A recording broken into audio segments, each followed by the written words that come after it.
नमस्कार. नवीन व्हिडिओमध्ये तुम्हा सर्वांचं खूप खूप स्वागत करते. आता आपल्याकडे भरपूर अशा साड्या असतात आणि अशा साड्या कपाटामध्ये देखील मावत नाहीत आणि जागा देखील खूप लागते.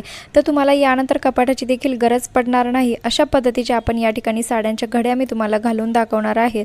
अशा वेगवेगळ्या कलरच्या डिझाईनच्या हेवी साड्या आपल्याकडे असतात, परंतु या साड्या व्यवस्थित जर आपण घडी घालून ठेवल्या नाही तर त्या कपाटात देखील व्यवस्थित बसत नाहीत किंवा कपाट उघडलं की सर्व साड्या अगदी पटापट खाली पडतात. तर असं होऊ नये यासाठी आपण अगदी सोप्या पद्धतीने साडीची घडी कशी घालायची ते मी आज तुम्हाला या ठिकाणी सांगणार आहे. त्यामुळे व्हिडिओला शेवटपर्यंत बघा आणि आवडल्यास आपल्या मित्रपरिवारात शेअर करायला विसरू नका. तर बघू शकतात या ठिकाणी मी काठाची अगदी हेवी जी साडी असते ती या ठिकाणी घेतलेली आहे, जिचे काठ खूप हेवी आहे. आणि असे काठ जे आहे ते आपण जर वरती ठेवले साडीचे, कारण आपण अशा साड्या रोज रोज काही घालत नाहीत, त्यामुळे जे काठ जे आहे ते आतमधल्या साईडले जर दुमडवले तर नक्कीच तुमची साडी अगदी भरपूर दिवस ती चालेल. बघू शकतात अशा प्रकारे आपल्याला या ठिकाणी साडीची घडी घालून घ्यायची आहे. व्हिडिओमध्ये सांगितल्याप्रमाणे तुम्हाला व्यवस्थित लक्ष देऊन बघायचं आहे, जेणेकरून तुम्हाला साडीची घडी व्यवस्थित जमेल.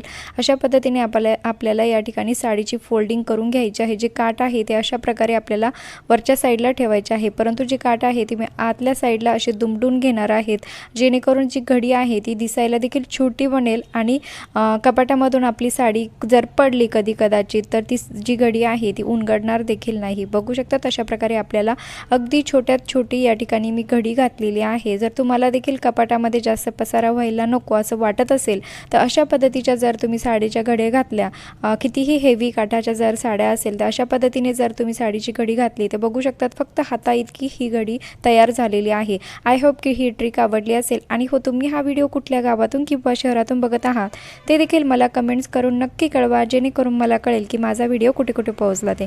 आता बघू शकतात अशा देखील आपल्याकडे खूप सर्व साड्या असतात आणि बऱ्याच महिला काय करतात की असे मोठे मोठे जे काठ असतात साड्यांना त्या अशा आतल्या साईडला दुमडून घेतात आणि हे काठ जे आहे ते आतल्या असे दुमडवल्यानंतर त्याला जी जरी असते ते वर्क केलेलं असतं, हँडवर्क, ते खराब होतं आणि आपली साडी पूर्ण या ठिकाणी खराब होते. त्यामुळे असं होऊ नये या ठिकाणी आपण अगदी सोप्या पद्धतीने या ठिकाणी साडीची घडी घालणार आहोत, जिचे की काठ आपल्याला आतल्या साईडला दुमडून घ्यायचे आहे. वरती हे काठ बिलकुल यायला नको. बघू शकतात अशा प्रकारे आपल्याला साडीची फोल्ड करून घ्यायची आहे आणि प्रत्येक वेळेस आपल्याला साडीची घडी घालताना हाताने व्यवस्थित सेट करून घ्यायचं आहे अशा पद्धतीने. त्यानंतर साडीला बघू शकतात व्हिडिओमध्ये सांगितल्याप्रमाणे तुम्हाला हे व्यवस्थित बघायचं आहे. जिथपर्यंत आपल्या साडीचा काठ आहे तिथपर्यंत हा खालचा भाग मी या ठिकाणी दुमटवला आहे. त्यानंतर हाताच्या मदतीने अशी घडी करून सुरुवातीला घ्यायची आहे, जेणेकरून आपल्या साडीची घडी व्यवस्थित बनते आणि ज्या आकाराचा हा काठ आहे त्याच आकाराची या ठिकाणी घडी तयार झालेली आहे. दोघंही काठ आतल्या साईडला दुमडून घेतलेले आहे. आता बऱ्याच वेळा काय होतं की आपल्याकडे साड्या भरपूर असतात आणि अशा वेळेस कवर देखील नसतं साड्या ठेवण्यासाठी. तर बघू शकतात मी या ठिकाणी तुम्हाला अगदी सोप्या पद्धतीचं कवर देखील तयार करून दाखवत आहे. त्यासाठी मी घेतलेला आहे जुना मुलाचा शर्ट घेतलेला आहे आणि या हँगरला मी शर्ट सुरुवातीला घालून घेतलेला आहे. त्यानंतर आपल्याला हँगरला ही साडी अडकवायची आहे आणि जे बटन आहे ते व्यवस्थित असे लावून घ्यायचे आहे. आता बघू शकतात अगदी 0 रुपयामध्ये जो की खराब झालेला शर्ट होता, लहान मुलाचा शर्ट आहे, अशा पद्धतीने तुम्ही साडीचं कवर तयार करू शकतात. कुणाला कळणार देखील नाही की तुम्ही यामध्ये साडी ठेवलेली आहे. आय होप की ही पण ट्रिक आवडली असेल. आणि तुम्ही अजून चॅनलला सबस्क्राईब केलेलं नसेल तर प्लीज चॅनलला सबस्क्राईब करा, कारण मी नेहमीच अशी युजफुल व्हिडिओ घेऊन येत असते. त्यानंतरची आपली दुसरी साडीची घडी आहे ती म्हणजे असे हेवी आणि काही साड्या अशा असतात की त्यांची कितीही बारीक घडी घालायला गेलं तरीही त्यांचे काठ असे जाडसर असल्यामुळे बारीक घडी घातल्या जात नाही. त्यामुळे बघू शकतात अशा प्रकारे नेहमीप्रमाणे आपल्याला साडीची घडी करून घ्यायची आहे. त्यानंतर जो काठाचा भाग आहे तो आतल्या साईडला अशा प्रकारे मी दुमडून घेतला आहे आणि त्यानंतर आपल्याला उलट्या साईडनी काठाची अशा प्रकारे साडी घडी करून घ्यायची आहे. जर गोंडे असतील साडीला तर जे गोंड्याचा भाग मी या ठिकाणी आतल्या साईडला ठेवत आहे, जेणेकरून आपल्या कपाटामध्ये काही वस्तू असतात त्याला जर गोंडा अटकला तर त्यामुळे काय होतं की पूर्ण साडीची घडी उलगडते.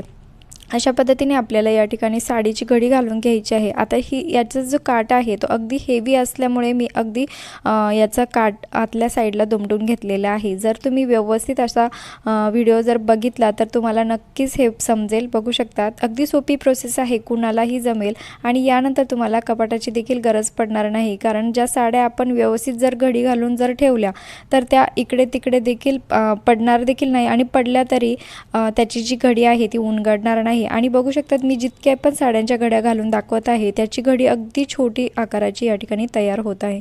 त्यानंतरची आपली दुसरी आणि शेवटची घडी या ठिकाणी होते ती म्हणजे पॉकेट घडी, जी की सर्वांना माहीतच असेल.